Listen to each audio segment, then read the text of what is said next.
ప్రియమైన నా విద్యార్థులందరికీ శుభాభినందనలు. ఈరోజు మంచి శుభదినం. ఇది ఒక పండుగ వాతావరణం. ప్రతి కళాశాలలో మీకు అందరూ తెలుసు, ఇది ఒక ఆనవాయితీ.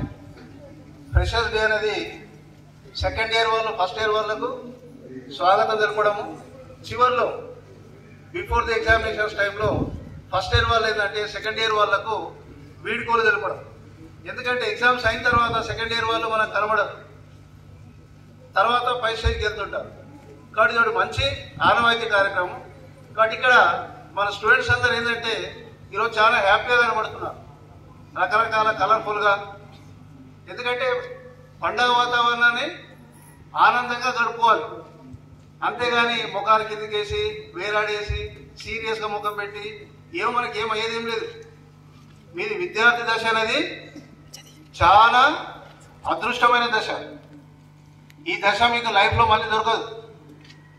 ఇప్పుడు మేమందరం కూడా మీ స్థాయి నుంచి ఈ స్థాయి వరకు వచ్చాం. ఎస్ఎస్సి చదువుతూ, ఇంటర్మీడియట్ చదువుతూ, డిగ్రీ చదువుతూ, పై స్థాయి చదువుతూ ఉద్యోగంలో వస్తున్నాం. ఇప్పుడు మాకు ఈ స్టేజ్ లేదంటే రకరకాల బాధ్యతలు ఉంటాయి. కానీ మీకు ఏమున్నాయి బాధ్యతలు? మీకున్నాయా బాధ్యతలు? చెప్పండి. మీకున్నది ఒకటే బాధ్యత ఏంటి? రెగ్యులర్గా రావాలి, ఒక గోల్ పెట్టుకోవాలి. మనం ఎస్ఎస్సి నుంచి ఇంటర్మీడియట్ కళాశాలలో జాయిన్ అయ్యాము. చదవండి. ఈ చదువుతో పాటు ఒక చదువు అనేది మనకు అన్నం పెట్టదు, చదువుతో పాటు సంస్కారం కూడా ఉండాలి. తర్వాత 10 మందితో మాట్లాడే స్వభావం నేర్చుకోవాలి. ఈ కొద్దిమందిని చూశాను, ఎట్లా ఉంటారంటే వాడికి బుక్ ఇస్తే మొత్తం చెప్పేస్తాడు, ఏ క్వశ్చన్ ఇచ్చినా చెప్పేస్తాడు, ఏ క్వశ్చన్ ఆన్సర్ రాయమన్నా రాసేస్తాడు. ఒక పక్క వాడితో పోయి మాట్లాడరంటే మనకు మాట్లాడరాదు. ఏం లాభం? ఇప్పుడు మనం బయటకు వెళ్ళాలి, ఒక కొత్త వ్యక్తితో మాట్లాడాలి. నీ పని కావాలంటే ఏంటి? మన యొక్క మాట సహకారం కూడా కావాలి. ఎలా మాట్లాడితే ఒక ప్రసన్నం చేసుకున్నట్టు అవుతుంది, ఎదుటి వ్యక్తిని ప్రసన్నం చేసుకున్నట్టు అవుతుంది. అంటే ఏంది? నువ్వు అడిగే విషయం ఏంటంటే నీకు ఒక విషయం కావాలి, ఒక పని కావాలి.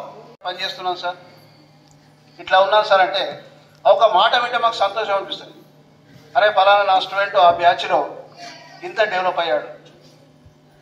సో అట్లాగే మీకు కూడా ఏంటంటే గోల్ పెట్టుకోండి. పెద్ద కష్టమేం కాదు.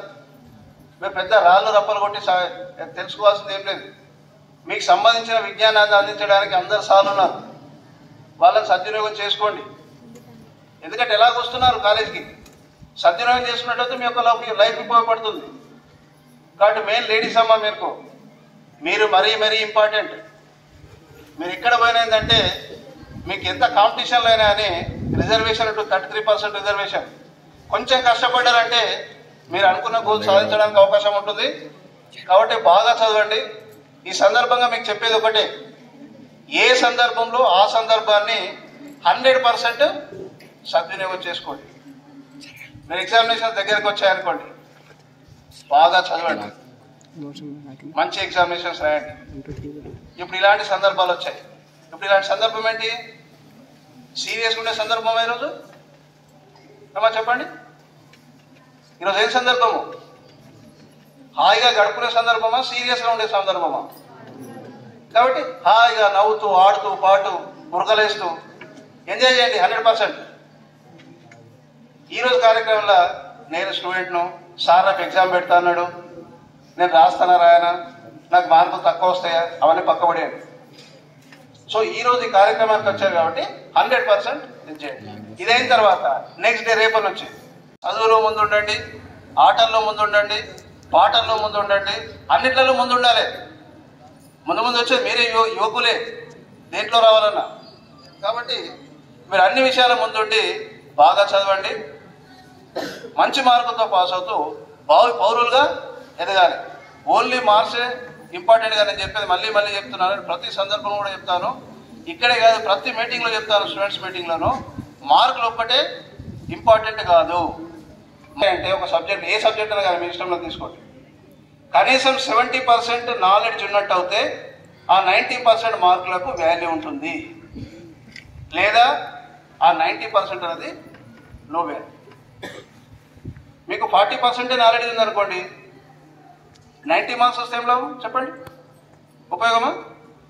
అంటే అప్పుడు అర్థమైంది 40% నాలెడ్జ్ ఉంటే ఆ 90 మార్కులు మీ కాదనంటే అర్థం, పక్కలో వెనుకోలో చూసి రాస్తున్నట్టు అర్థం. కాబట్టి జ్ఞానం అనేది ఇంపార్టెంట్. జ్ఞానం మంచిగా సంపాదించుకున్నాడు, దాన్ని దొంగిలించేవాడు లేడు, ఇప్పుడు ఎత్తుకుపోయేవాడు లేడు. కాబట్టి that is very very important me student లైఫ్లో. కాబట్టి మరి ఒకసారి అందరికి చెప్తున్నాను, అందరూ బాగా చదవండి, మంచి భవిష్యత్తును ఎన్నుకోండి. అలాగే ఇంతకుముందు సార్ చెప్పాడు, నేను ఈ నెలలోనే రిటైర్ కాబోతున్నాను, ఈ జూనియర్ కాలేజ్ ప్రిన్సిపాల్గానే రిటైర్ కాబోతున్నాను. అట్లాగే 31st రోజు మీ అందరికి తెలుసు మన కాలేజీలోనే రిటైర్మెంట్ ఫంక్షన్ జరుపుకోబోతున్నాము. కాబట్టి మీరందరూ కూడా తప్పకుండా అందరూ హాజరు కావాలి. ఈరోజు రాని వాళ్ళకు కూడా మీ ఫ్రెండ్స్ కూడా చెప్పండి, అందరూ అటెండ్ కావాలి మన కళాశాలలో. ఆ రోజు కూడా ఏంటంటే బ్రహ్మాండంగా హ్యాపీగా జరుపుకుందాం. ఒకటే నేను ఎప్పుడైతే ఇప్పుడు సార్ చెప్పాడు 15th ఆగస్ట్, 26 జనవరి తర్వాత కాలేజీలో హ్యాపీగా జరుపుకునే పండుగ. ఇక మిగతా ఎగ్జామినేషన్స్ కూడా కొట్లాడే సందర్భాలు కాదు, కొంచెం కాన్సన్ట్రేట్ చేయాలి. కాబట్టి ఇప్పుడు ఈ పండుగలకు ఎంత యాంగ్జైటీగా చేస్తారో ఎగ్జామినేషన్స్ అప్పుడు కూడా అంతే యాంగ్జైటీగా, బాధపడుతూ కాదు, హ్యాపీగా చదవండి, అర్థం చేసుకుంటూ చదవండి. ఏ సబ్జెక్ట్ అయినా అర్థం కాకపోతే మాత్రం వేస్ట్.